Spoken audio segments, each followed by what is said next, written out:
Emotional content is filmed on Whadjuk Noongar land. This podcast acknowledges the traditional owners and custodians of country. Always was, always will be, Aboriginal land.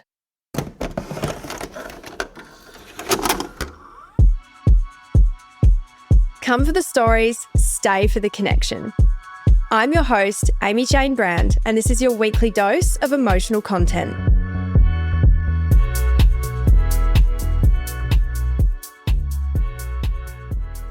Hey everyone, welcome to this week's episode of Emotional Content. This episode is one that has been requested quite frequently whenever I've asked you guys what kind of story time or episodes or things you'd like to hear about. This has come up more than I actually imagined, and I hadn't thought of the idea until you guys brought it up to me. It's also a subject that I haven't heard many people delve into before or their own experiences of the industry. There's obviously a lot about the modelling industry for commercial, editorial and runway, but I haven't heard many people talk about the glamour modelling days, other than probably the girls of the Playboy Mansion when they've talked about their experience of Playboy. That would probably be the closest I've personally heard to people talking about this. And being that this was such a big part of my career and where everything started for me, it makes a lot of sense to talk about it. If you ever wondered where and how my career started online with a following, then this is the episode for you. I will be spilling all of my personal experiences and secrets that went on behind the scenes, specifically when it comes down to the dark side of the glamour modelling industry. From going through boxes at my mum's house when I was younger and finding my brother's vintage Playboy magazines, this is where my dreams started, wanting to become as beautiful as the women in these mags. I'm going to be sharing all the ups and downs of what it took to make that dream of mine a reality. So strap yourself in for this story time because I know you guys love them so much. There are many twists and turns coming. Let's get straight into it. So how did I get into the industry? Well, originally it was all about building a portfolio. When Instagram was first coming in, when social media was just starting to really kick off after the MySpace days, yes, I am that old. And it was very much a case of getting a portfolio together, which is what I had set my heart on doing. When I was younger, my mum had taken me through modelling classes, which was more runway and commercial-based stuff. And I had joined a couple of agencies when I was younger as well. It was something that I obviously always had my heart set on doing. So mum helped me make that dream a reality from a young age. Once I was older, I realised that the modelling agencies that I was with were continually trying to push me into more commercial work because that was where I would have probably done the best when it came to like beauty and commercial. I was never going to be tall enough for runway. Things are obviously changing now, but at the time I was considered too short. I am 166 centimetres, which I think is 5'5" and a half. And in the industry at that time, they were very specific about you being a minimum of 5'7". So I was growing, but I was never getting to that height. So I was very much pushed in the direction of commercial and beauty, which didn't really align with me. I actually remember, this isn't in my notes to talk about today, but I actually remember I was considering doing Miss Universe Australia. So I sat down at my computer to fill out the form that was basically like a registration to get started with Miss Universe. I had filled all of my details in and then I read the fine print at the bottom, which stated something along the lines of, you're basically agreeing and signing off on the fact that there is no embarrassing material of you out there that could possibly be brought up to, I guess, embarrass the Miss Universe Association, whatever. And at the time, I had been obviously partying a lot.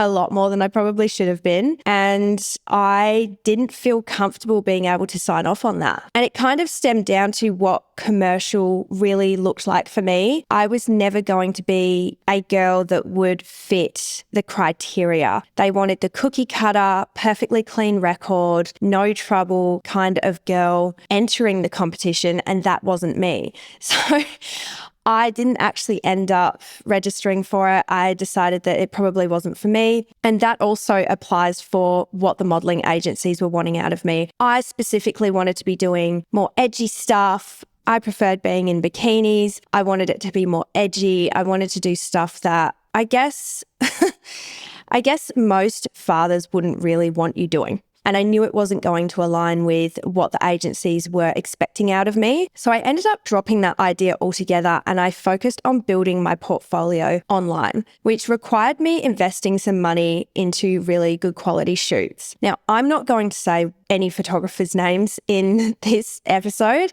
I'm going to keep people's names out of it. It's not really that necessary anyway, because majority of them either aren't doing that type of photography anymore because it's kind of dead, or they just aren't working anymore and they've retired, because unfortunately, majority of the men that were shooting this kind of content were seedy old fucks.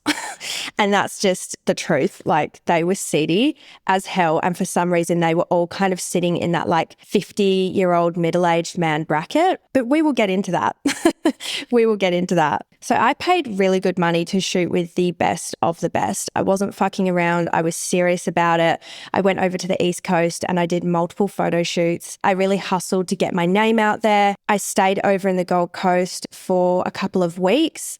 I networked, and that's when I also decided that I was going to be moving over there. So I was very serious about glamour modelling. I wasn't going to stay in Perth. I had many reasons as to why I should be leaving anyway, which I have briefly spoken about in other episodes. But I was very, very serious. So after paying to build a really good portfolio and also working with a production company that would more than likely get me my first publication, which they did, they got me a centerfold publication in Maxim, Thailand. And that's where my career started to pick up. I was able to post that I had been published. And published print work back then was like gold. And it even is now, especially because everything has moved so digital. It's actually the reason why so many of these style magazines ended up going under, because people weren't buying print magazines anymore. They just got everything online. Getting a print in any magazine is such an achievement, and it felt just as good then as it would now. It also really helped me with my visa going into America. If you have print work in magazines, it still holds a lot more value than it does digital. At this point, Instagram was just kicking off, and I was posting a lot of very suggestive thirst traps. So I blew up very quickly. When you're basically posting your asshole on the internet,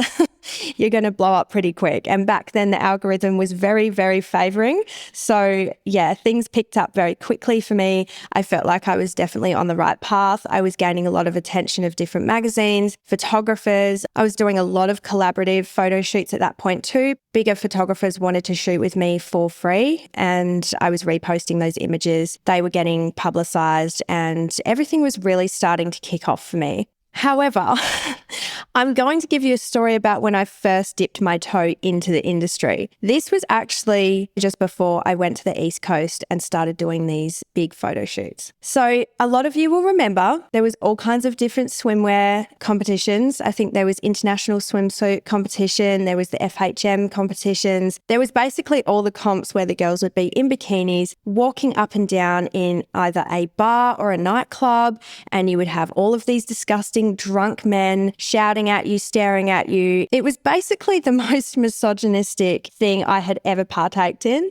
I would never do it again, and I actually only survived one of these. I gave it a shot. I had a feeling I wasn't going to like it, but I will tell you the story behind this because it's pretty wild. Keep in mind, I was 19 at this age, so I was still a teenager and I was a wild child to say the least. So I was with one of my exes at the time, and him and his friends all came to basically support me at this nightclub. I can't remember which one it was, but it was just like a dingy bar nightclub, and it was for one of the swimsuit international competitions, or FHM. I can't remember which one, but it was one of them. Anyway, I remember getting ready backstage. We were all getting ready. The girls all looked stunning, and you basically just had to go up on stage, say something, because there was always a host, and you'd get asked a question, and then you would walk up and down, and you would first do it in a dress and then a bikini and so on. Anyway, as I was waiting my turn to go up on stage for the bikini section, girls started coming back in tears, and they were super upset because of some dude that was shouting nasty things at them. So me being me, I got myself all ready. I went up on stage and he was right there at the very end of where we were walking, staring at every girl sitting there and just shouting horrible shit at them. Anyway, I went up and down, did the walk. He did the exact same thing to me. So once I got off stage, I ended up putting my clothes on, grabbed my shit, ended up walking out to my boyfriend and his friends, going off, trying to find this guy. This guy at that point had walked outside and I ran straight up to him and punched him as hard as I could, straight in the jaw, and absolutely kicked off. I was basically climbing him like a spider monkey and scratching his face off. At that point in my life, I really didn't think of the consequences of things. Keep in mind, I'm fairly drunk. I wasn't overly drunk, but I was drunk enough to be so trapped in my rage about all these girls getting verbally abused by this disgusting pig that I'm just throwing punches everywhere. I'm furious. All these girls that were walking off upset because of this one individual. And it's not something that I encourage, obviously. I'm not saying that you should punch anybody. I'm not saying do as I do. I wouldn't do it now. But it was something that happened, and that was my first experience of doing one of those fucking competitions. Honestly, they were just hardcore, and you just feel like prey to these men. And they're always done in these horrible nightclubs. I hate it. I could never have done another one. That was my experience of it. The girls thought it was pretty funny that I had attacked that guy. I think it put a smile on their face at the end of the day, because it's pretty fucked up being in a bikini in front of a whole bunch of drunk baboon men and getting picked at for things that you might potentially be insecure about. You're putting yourself out there, and yes, I guess, you know, people are entitled to their opinion, but to bully someone straight to their face when they're trying to be confident on stage is fucked up. This guy putting these women down was super triggering for me, I guess, because of being bullied by men when I was younger. So I just lost my shit. And honestly, he deserved it, and I don't feel bad about it at all. So going back to me building a portfolio, I obviously had to shoot with some pretty sketchy characters. And you would think that such well-known people in this industry wouldn't be so unprofessional, but you are wrong. I was wrong thinking that as well. So I am going to tell you some of my experiences with some very well-known photographers that, again, I will not be naming, but I will tell you what happened. And I don't think this just applies for the glamour modelling industry. Obviously, if you know the history with photographers like Terry Richardson, you would know that in the fashion industry, it is very prevalent as well. I think it's just a case of there are some men that get into this industry that shouldn't be in it, and they get into it for the wrong reasons. So when I was doing these shoots, I was very young. 20 years old is young. And I'm doing shoots where I'm topless, nude. It's obviously implied nude stuff. At that point it was. I wasn't ready to do full nude. So it was like nude, but I was covering all the bits that I didn't want shown. But it still means that behind the scenes, you're naked in front of this person and they're probably looking at your bits in between covering them, which is a really seedy situation when you think about it with the man behind the camera, right? So let's talk about one of the biggest photographers in the industry at the time. If you paid to shoot with him, you were paying top dollar, which is what I had done. And he was often working for some of the biggest men's magazines at the time as well. So I decided to pay for the half-day package of this photographer. He was doing one of his tours around the country and shooting women, and I had booked in with him to do that. So he was coming to Perth at this point, and it was being done out of his friend's apartment kind of townhouse at the time. Airbnb wasn't big then. I don't think booking.com was a thing then either. So it was his mate's place, which I guess is kind of awkward as well. Anyway, went over there. It was kind of nice. It wasn't amazing. It was good enough as a backdrop for the shoot. And he decided to get me doing some really suggestive stuff. Now, he knew how fresh I was in the industry. At this point, I hadn't had a publication printed yet. I hadn't gone to the Gold Coast. So this was the biggest photo shoot that I was doing at the time. And I was nervous. And I also didn't know my boundaries very well at that point. I'm young, I'm impressionable. I really wanted this to be my career. I wanted to be considered desirable. So I was kind of bending on the things I was willing to do. I kept it implied nude, but he was very pushy for full nude. I guess also because full nude meant it was easier to sell for him.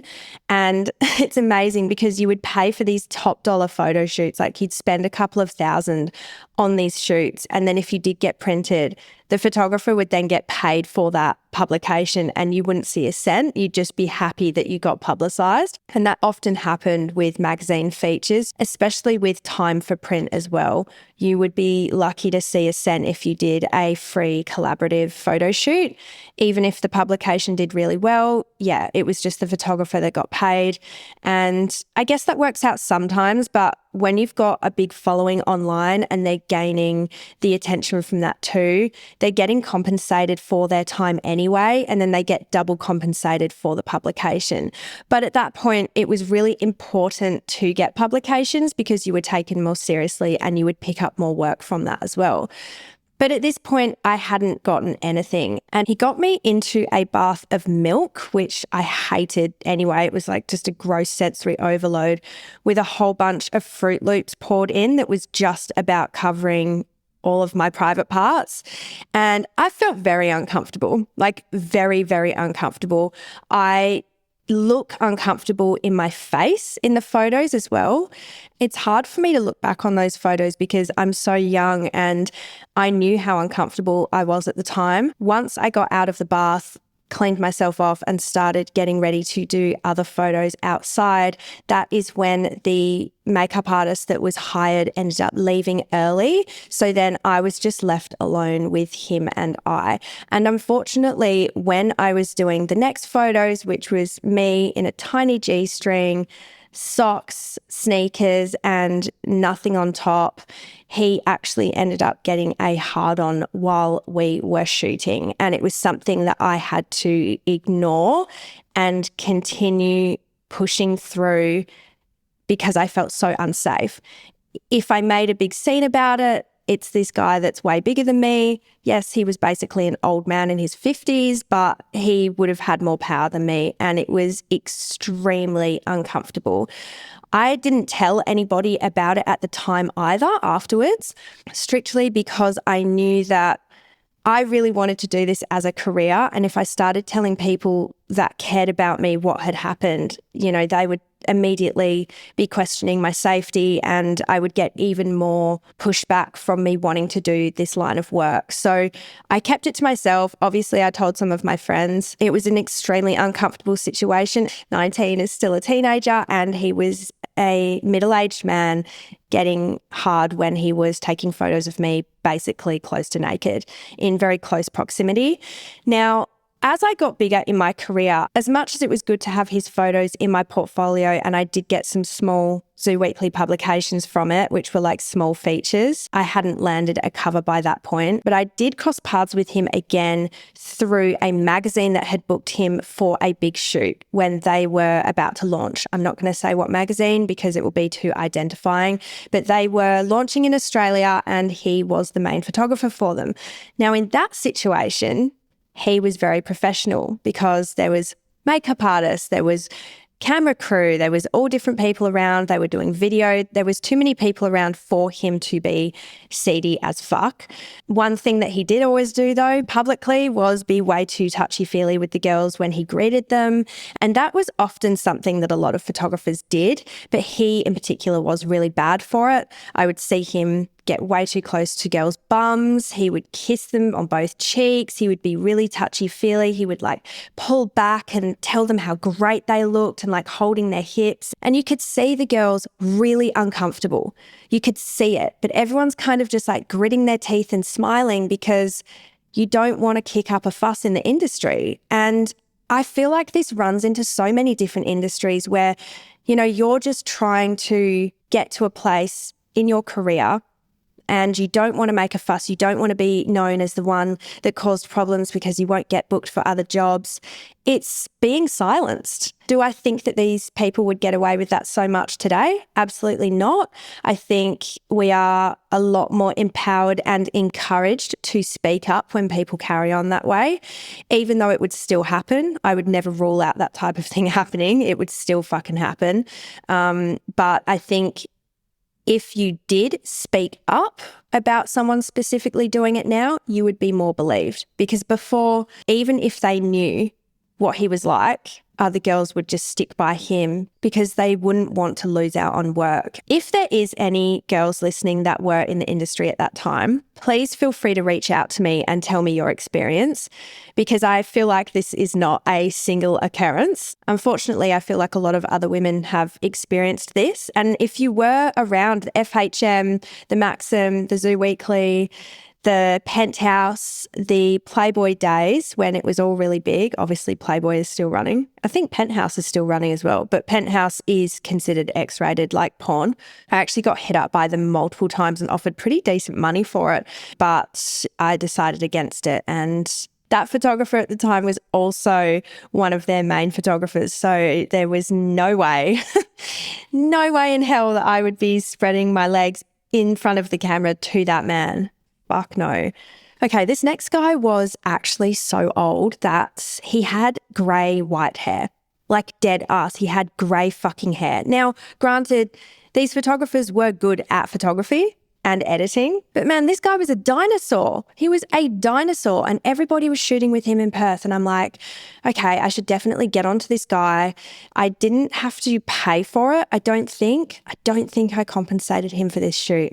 I think it was TFP, which is time for print, the collaborative stuff that I was talking about before. If you ever hear TFP, that's what people are talking about. But this guy was the biggest creep. And I swear to God, every single time I drive past this apartment complex, I feel goosebumps. It makes me feel sick. I actually point it out to Frank every single time we drive past it. So I remember turning up, he was standing outside and he led me up into this tiny studio apartment, and I'm thinking, fuck, I can basically see your bed, your bathroom and your kitchen in one. Like, how does anybody do a photo shoot in here? And I remember seeing girls do real like oiled up skin, quite cool photos in this like kitchen with like, you know, all the kind of like kinky setup stuff where it was like, oh, you're baking a pie and you've got like icing sugar all over yourself in a tiny bikini. Like, this was the vibe, guys. This was the glamour modeling industry. I'm not talking about commercial, editorial, fashion. I'm talking full-blown glamour vibes, the full hair and makeup, the big hair, very Pamela Anderson days. Obsessed. I still love the look of it. I do love the look of like full glam. It's very nostalgic for me. Anyway, I'm looking around and I'm like, fuck, it's about as big as the room I'm in right now. I'm looking at him and I'm like, you're so old, your hair is white. And I am now in your apartment by myself, about to put on really tiny lingerie, and you're basically going to be just heavy breathing behind this camera. Wasn't feeling comfortable at all, to say the least. Nothing specific happened except from the same situation where I'm being pushed to do more suggestive posing than I already was. And let me tell you, after a full day of shooting, any type of glamour modeling, any type of bikini, lingerie, back then it was all about arching your back, sticking your bum and chest out, and you were doing it all fucking day. And if you saw a group of us doing like a calendar shoot like we did for Mad Huey's, even for one of my first Zoo Weekly shoots, all the girls were like complaining of sore backs by the end of the day. So I'm already sticking my ass out. I'm already doing all of the stuff that I would usually do to be provocative in these photos. And again, I'm getting pushed to try and do nude stuff.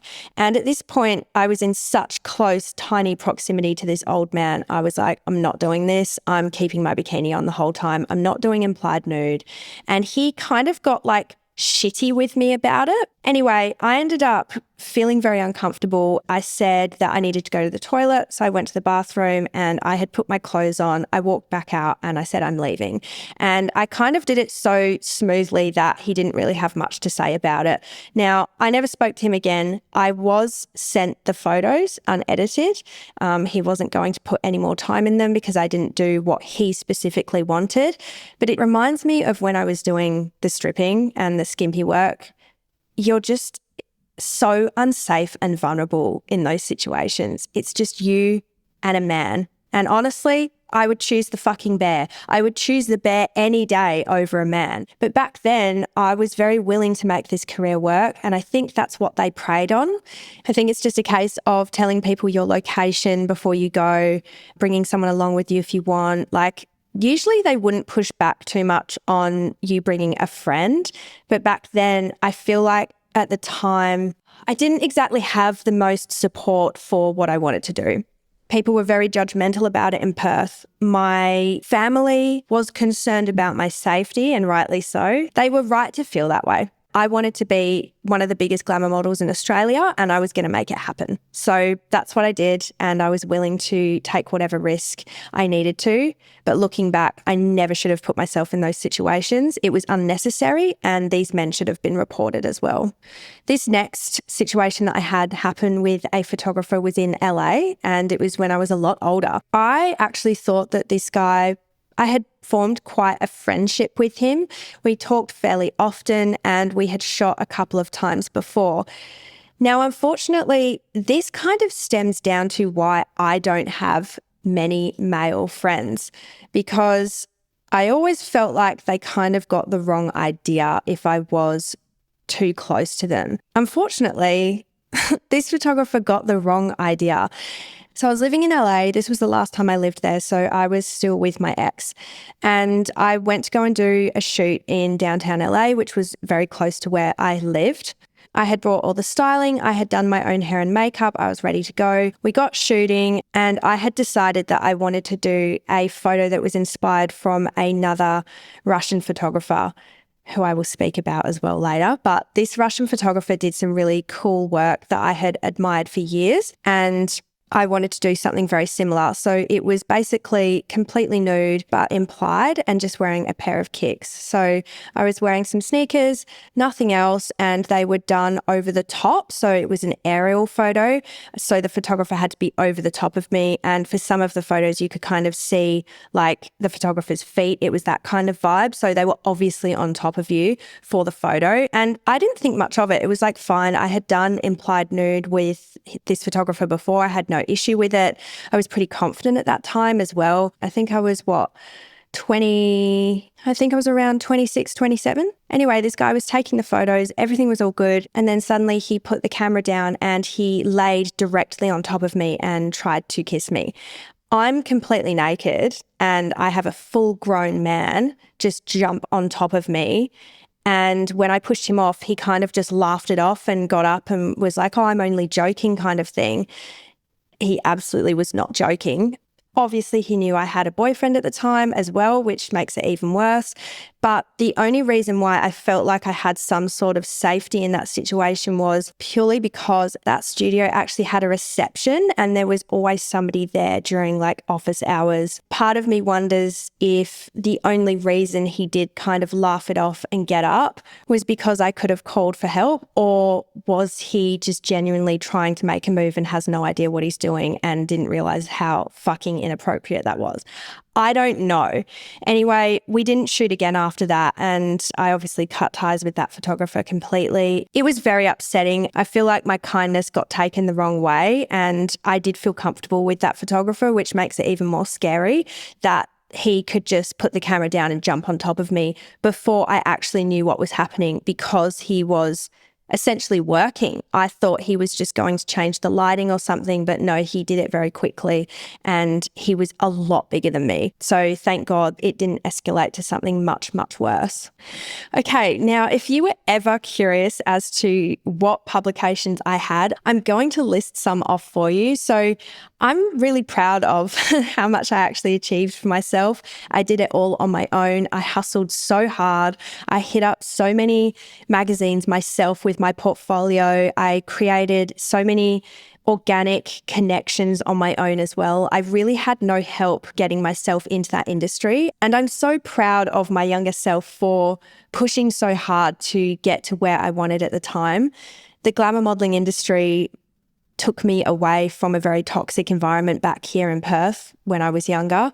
And I have a lot to thank for it, even though there was some pretty crazy situations, but I achieved a lot. I ended up landing 3 Zoo Weekly covers all on my own. That was with the help of no one else. I hit up Zoo Weekly magazine and I pushed. They gave me a chance and they kept booking me after that. So Zoo Weekly was my big break into the industry, and it was a huge dream of mine to land 3 covers and be able to give a nice big fuck you to all the people that bullied me for apparently being ugly was a very nice feeling at the time. I also had 2 more covers with independent magazines, Romp magazine and Yoom.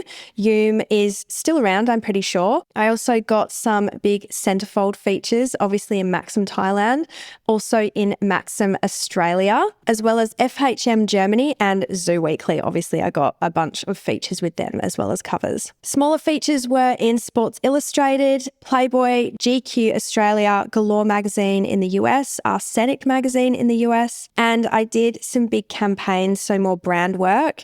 I was the face of Wills and Doll Baby when I had pink hair. You guys probably don't even remember me having pink hair. I had really long pastel pink hair at one point. I think I did that for about a year, and that was really attractive to Wills and Doll Baby. I did shoots for City Beach, Nina and Pasadena, the annual Mad Huey's calendar, which I spoke about before. Unit, I was a unit girl. Obviously, unit is not considered cool now, but back then it was huge. So at the time, that was another thing I was stoked about. Being one of the unit girls printed on t-shirts and seeing guys walk around with those unit shirts was pretty cool. As well as Nina and Pasadena, I was printed on some of their men's boxes, which was cool as well. It was a good time. I did really well for getting this all on my own without having an agency. And it just goes to show the power of social media. Like, I really pushed my social media. I really pushed my Instagram. I used that as my online portfolio. As glamorous as that all sounds, there's obviously some more lows in the industry that I would like to address and talk about further. I have mentioned this first point in my plastic surgery episode. It's the reason why I ended up getting my first rhinoplasty in the first place. And it is down to the editing. Post-edit back then, for magazines, for brands, even TFP shoots, you would receive back these edited photos and there was things that were heavily manipulated.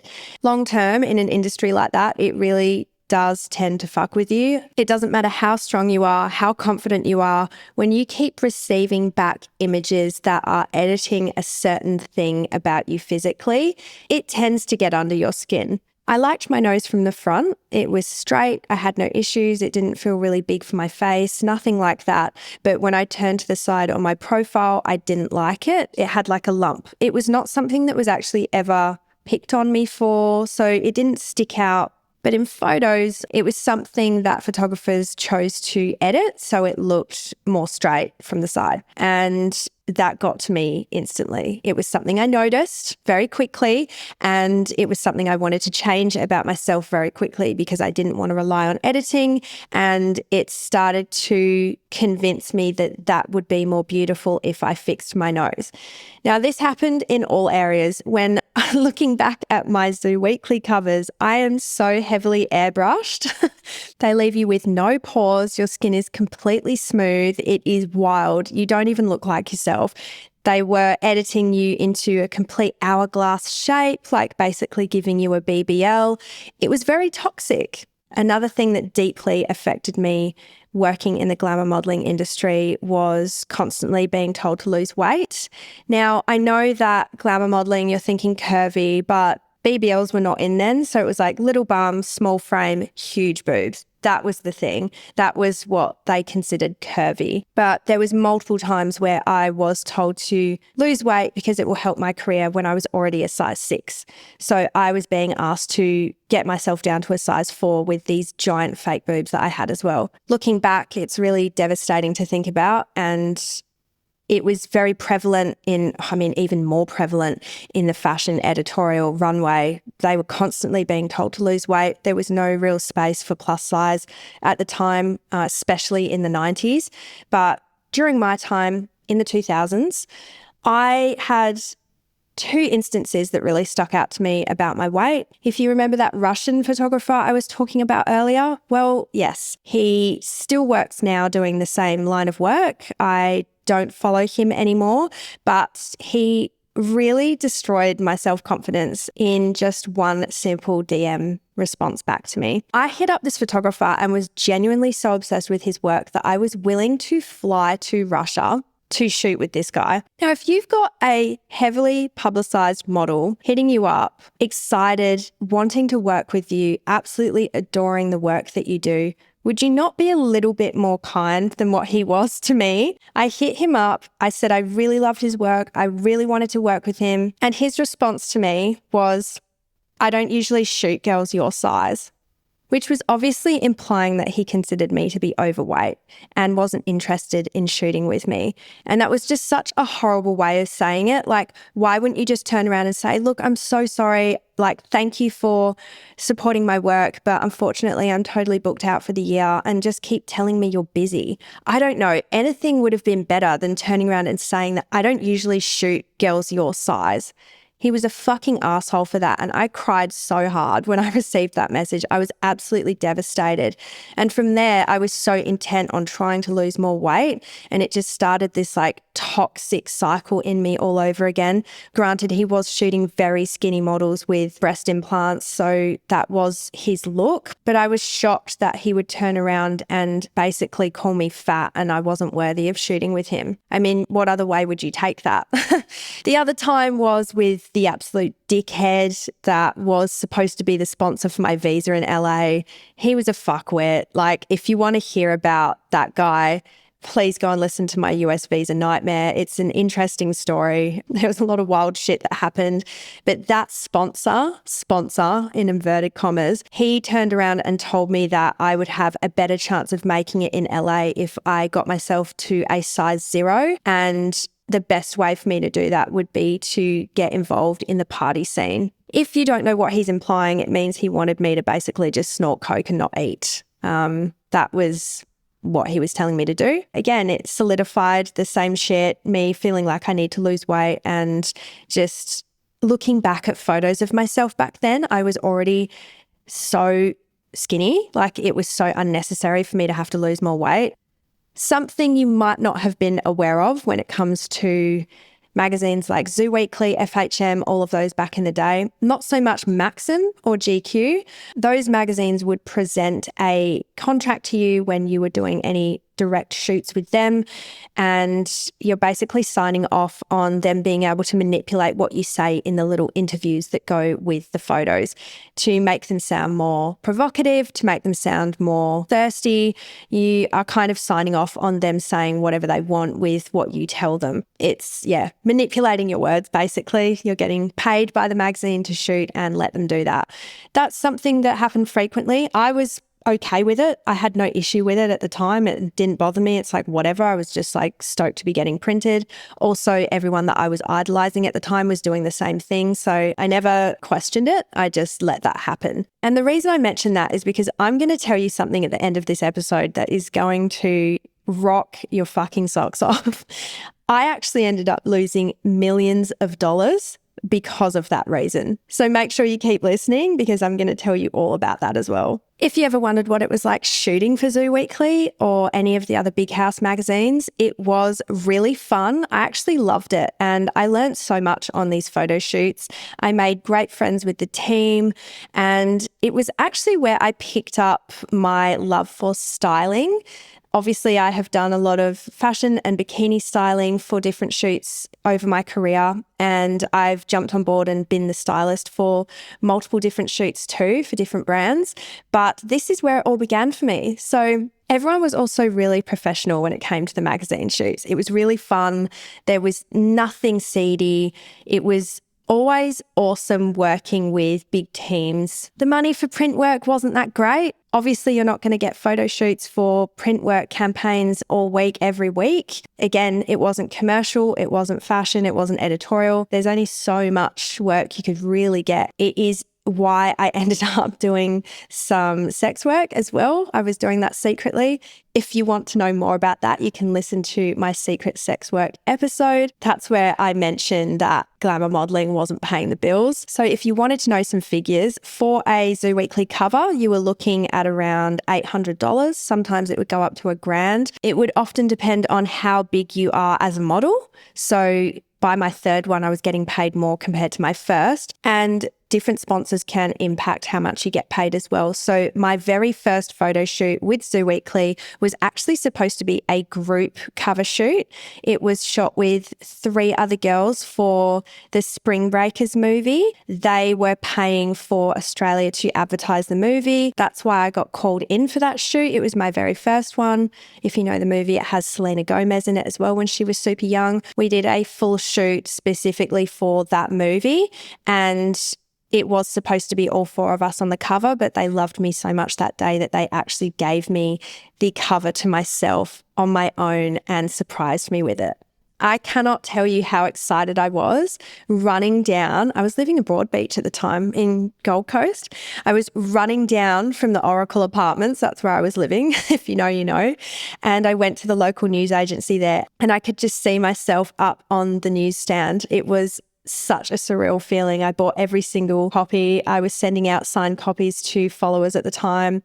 It was very, very cool. And I got paid, but that doesn't happen every week. So it's very difficult to pay rent. Features, you're looking at around $400. Again, that's if the magazine is getting you for them directly. Zoo would fly me down to Sydney, and then I would do some photo shoots often in their office just for random things like footy, like whatever it was, in the Zoo red bikini, whether it was just me alone or with another model. And then you would collaborate with photographers and hope to get printed. And if you did, you wouldn't see a cent. Sometimes they would even pretend they didn't get paid for their images. Like it was just this weird grey area. But they were definitely getting compensated, and we were just happy to be getting printed, which is just fucking bullshit, really. So thanks to the girls of the Playboy Mansion, I was absolutely obsessed with the idea of working for Playboy. I wanted to be a playmate. I wanted to shoot nude specifically just for that magazine because it was like the pinnacle of nude shoots.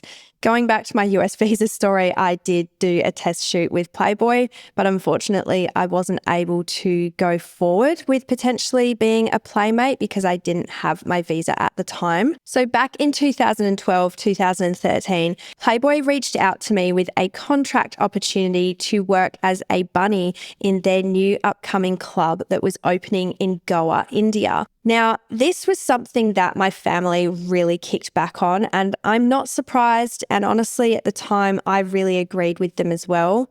I had tried originally getting work in London at their Playboy club as a bunny, but all the spots were filled and they very, very rarely got any new spots.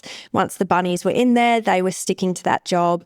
It was a very lucrative job as far as I'm aware. You would get lots of tips and you're basically serving drinks in these authentic bunny outfits, and you also do like the gambling section as well, where the girls were doing all of the games. It was something that I thought I really wanted to do at the time. It would let me travel. I would see the world. I was intent on becoming somewhat involved with the Playboy brand. So they reached out to me about working in Goa. As you would probably already know, India is not a safe place to be for a single woman. My family was dead against it.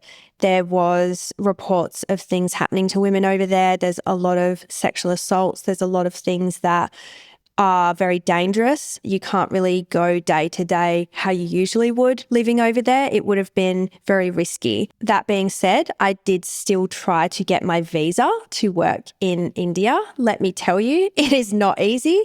I have tried to get multiple visas in my life. That one was even more difficult than what the US one was, believe it or not.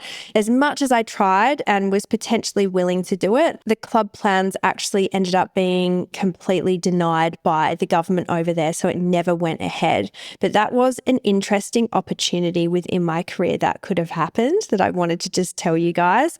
There's so many different things that come up behind the scenes that you don't know about, but that would have potentially been a cool job. As for the other girls in the industry, I have to say the glamour modeling industry was definitely what I would say a really supportive, friendly network of girls.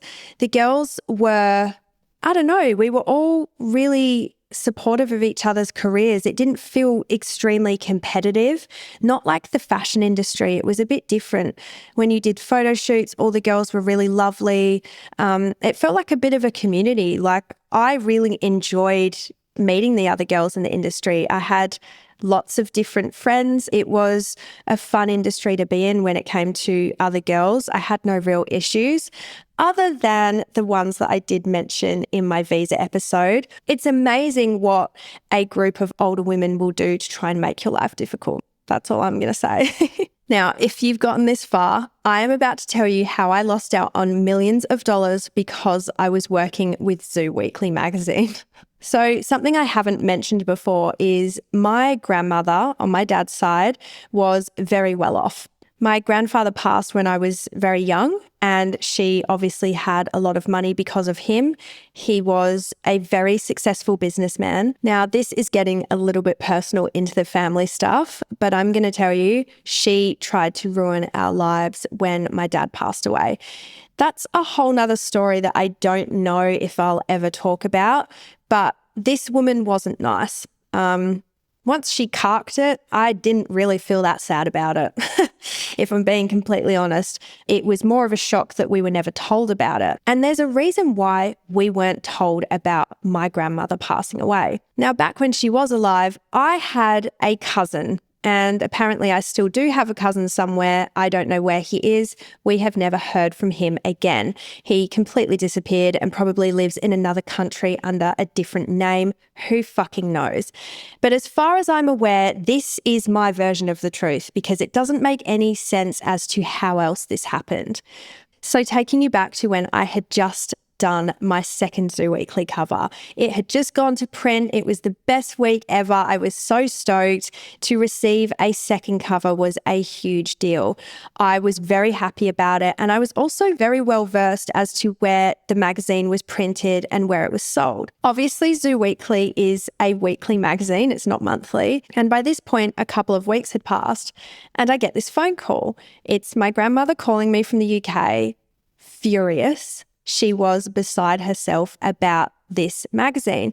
Now, I was aware that this was not being sold in the UK. You weren't going to be walking around and seeing this printed over there because Zoo Weekly UK was very different to Zoo Weekly Australia.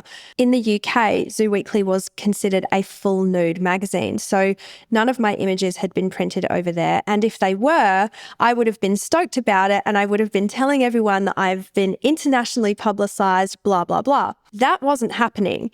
However, I get a phone call from her to say that she's furious with me. She's seen this magazine. She walked past in the news agency, her local news agency in the UK, and saw me on the stands and had read the interview. I had never discussed with my grandmother what I was doing when it came to glamour modeling, swimwear stuff. She wasn't online.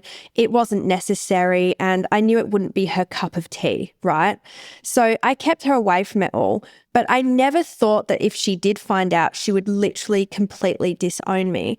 So when we were on the phone, she turned around and she had told me that I was being taken off of the will and that my dad would have been extremely disappointed in me. So she decided to talk on the dead's behalf, which was disgusting.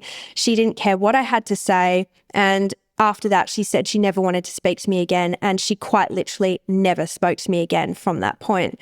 I wasn't too bothered at the time when she said that she was taking me off of the will. I didn't really think about it. It wasn't something that I was like, oh, I'm going to miss out on so much money. But when she said that specifically, it made a lot of sense to me piecing together what had happened. This cousin of mine, who none of us are able to find, was the only other living person who would inherit this money. His father had died, my uncle, my dad had passed away, obviously, and her husband, my grandfather, was also deceased. So there was no one else other than my cousin and myself who would be inheriting this money. When my grandmother called me on the phone and I questioned her about where she got this magazine, she stumbled and tried to just keep making up shit that she had found it on the stands in the UK. Even though I was very well aware that that wasn't the case, it was obvious that she was covering for my cousin, and she just kept diverting the conversation back to how disgusting I was, and the things that were said in the magazine were pretty funny at the time. Out of all of the magazines I was publicised in, this definitely was the worst for her to have read, but she wasn't going to listen to me at all and had made her mind up. It felt like a very well executed plan on my cousin's behalf so that he would get all of the money, because unfortunately that side of my family were just a bunch of money hungry, I'm going to say just money hungry motherfuckers. Very materialistic, very nasty, and that's all they really focused on. However, my dad and his dad, my grandfather, were very different. They were not at all like that. But once those two had passed away, my grandmother and my uncle, before he died, caused a lot of problems for my family, and I will never forgive them for that. And honestly, my cousin can go fuck himself as well, because I might not have cold hard evidence that he did it, but it was pretty fucking obvious to all of us that that's what had happened. On top of that, we also never even got notified that my grandmother died. My mother is a beautifully kind woman who continued to send Christmas cards, even though she treated my mum like shit and had disowned all of us. And the only reason we found out she had actually passed away is because the new owners of that house sent back the card with a note to say, hey, really sorry, but the lady that was living here actually died 3 years ago and we are the new owners of the house. Yeah, we were all pretty shocked, but it just goes to show, like, we weren't notified. I obviously received absolutely no money, which I would have given to the rest of my family anyway if I had. But if you piece it all together for yourself, it is so obvious.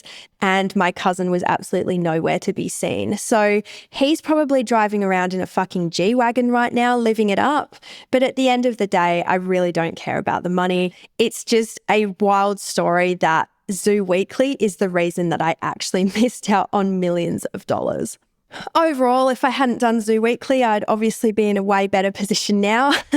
I might have even been driving around in a G-Wagon myself, but I wouldn't change any of it. The modelling industry as a whole taught me resilience, and it gave me a career where I was able to travel the world, meet lots of people, and do so many cool things, especially through my 20s. So it got my name out there on a huge level and also brought me to the career that I'm at now. I have obviously dipped my toe in a lot of different avenues within my career, but everything started from the glamour modelling. And it also took me away from heavy drug abuse back when I was younger. So it gave me something to focus on. It brought me to where I am today. I have absolutely no regrets. It also gave me a great career in music when I was DJing as well, which, if you're interested, I can absolutely get stuck into the stories I have about that career too. There's a lot more story times that I have for you guys, and I absolutely love sitting down to tell you all of the secrets that I've been holding. On that note, I really hope you enjoyed this episode. I know you love the story times. If there is anything else that you would love to hear the behind the scenes story on, please let me know. Put it in the comments, send me a DM, wherever it is, and I will make sure to work on that for you next. I love you guys so much. Thank you for listening as always. You are my safe space and I appreciate you so, so much. I hope you all have an amazing week and I'll see you in the next episode. Bye. Thank you so much for listening. If you enjoyed the episode, please give it a share. You never know who might need a little emotional content in their life. For daily feel-good posts, follow @_emotional content on Instagram and TikTok. And don't forget to hit that follow button so you're notified every time a new episode drops. Your support means the absolute world to me.